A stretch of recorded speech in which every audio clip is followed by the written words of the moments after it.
Doctor बाबा साहब अम्बेडकर है नहीं, तो बाबा साहब अम्बेडकर के सपनों का भारत बुद्धमय भारत बनाने की जिम्मेदारी किसकी है?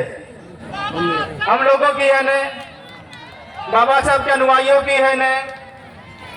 इसलिए बाबा साहब अम्बेडकर के जो अनुयायी हैं, जो बुद्धिस्ट लोग हैं, जो नॉन बुद्धिस्ट लोग हैं, अभी उनको थोड़ी रणनीति बनानी पड़ेगी। और रणनीति ऐसी बनानी है, मैं अक्सर लोगों से कहता हूं कि इस देश में डॉक्टर बाबा साहब अम्बेडकर के मानने वाले जो लोग हैं, और विशेषकर जो शेड्यूल कास्ट के लोग हैं, उनकी संख्या इस देश में कम से कम 25% है। और उस 25% में बहुत सारे लोग तो कट्टर अम्बेडकरवादी हैं। वो बाबा साहब अम्बेडकर के नाम पे कुछ भी करने को तैयार हैं। तो जो लोग बाबा साहब अम्बेडकर के कट्टर अनुयायी हैं, या जो शेड्यूल कास्ट के लोग बाबा साहब अम्बेडकर को अपना मसीहा मानते, मार्गदाता मानते हैं, उन लोगों से अब आपको जा करके कहना है,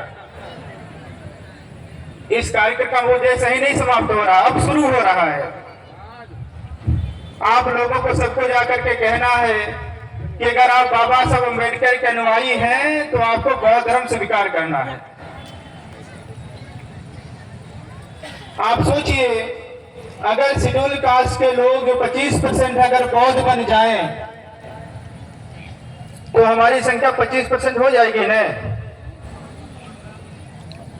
और अगर हम 25% हो जाएंगे तो जिस जाति के नाम पे, धर्म के नाम पे शोषण हो रहा था दलितों का, दलितों का, शेड्यूल कास्ट का, वो शोषण करने वालों की संख्या 25% कम हो जाएगी ना।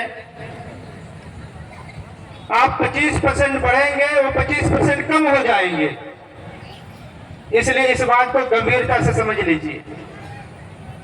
डॉक्टर बाबा साहब अम्बेडकर के अनुयायी पिछड़े जातियों में बहुत बड़ी संख्या में हैं। पिछड़ी जातियों में बहुत सारे लोग बाबा साहब अम्बेडकर को अपना आदर्श मानते हैं।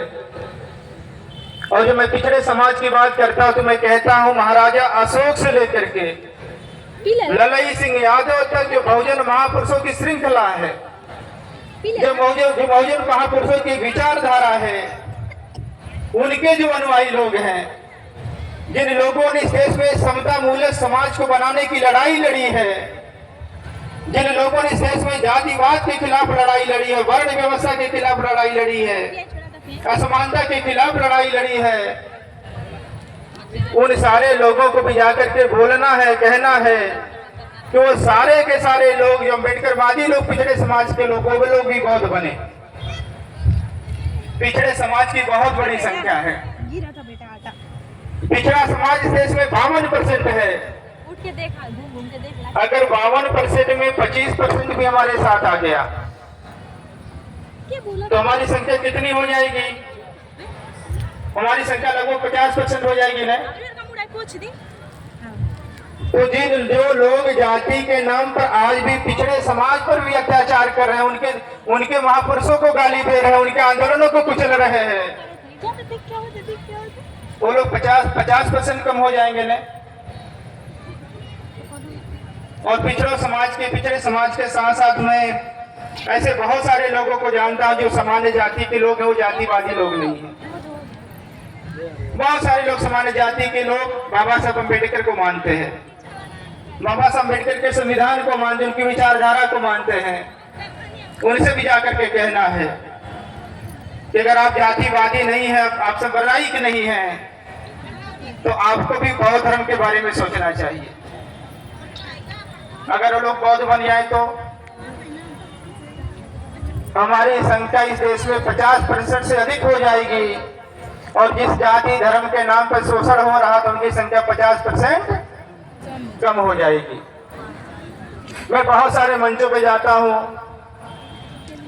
बहुत सारे मंचों पे संविधान की बात होने लगती है, और संविधान का खतरा उनको ज्यादा दिखता है जिनको संविधान से कोई मतलब नहीं है, और जिनको संविधान से बहुत मतलब है वो संविधान के प्रति जागरूक नहीं है। मैं जब भी कहीं जाता हूँ, किसी मंच पे जाता हूँ, तो मैं वहां के लोगों से बात पूछता हूँ, बताइए आपको क्या लगता है कि बाबा साहब अम्बेडकर का संविधान खतरे में है? मैं आप लोगों से पूछना चाहता हूँ, आप बताइए बाबा साहब अम्बेडकर का संविधान खतरे में है क्या?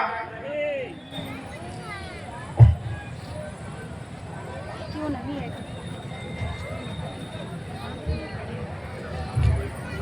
अगर बाबा साहब अम्बेडकर का संविधान खतरे में है तो आप सोचिए, इस देश में बौद्ध लोग संविधान का विरोध करते हैं क्या? इस देश में इस्लाम के मानने वाले संविधान का विरोध कर रहे हैं क्या? इस देश में ईसाईयत को मानने वाले संविधान का विरोध कर रहे हैं क्या? इस देश में सिख धर्म के मानने वाले संविधान का विरोध कर रहे हैं क्या? इस देश में जैन धर्म को मानने वाले संविधान का विरोध कर रहे हैं क्या? संविधान का विरोध कौन कर रहा फिर? तो जो संविधान का विरोध करता है वो डॉक्टर बाबा साहब अम्बेडकर का विरोध करता है।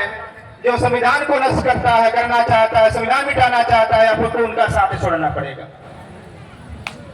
जिस दिन आपने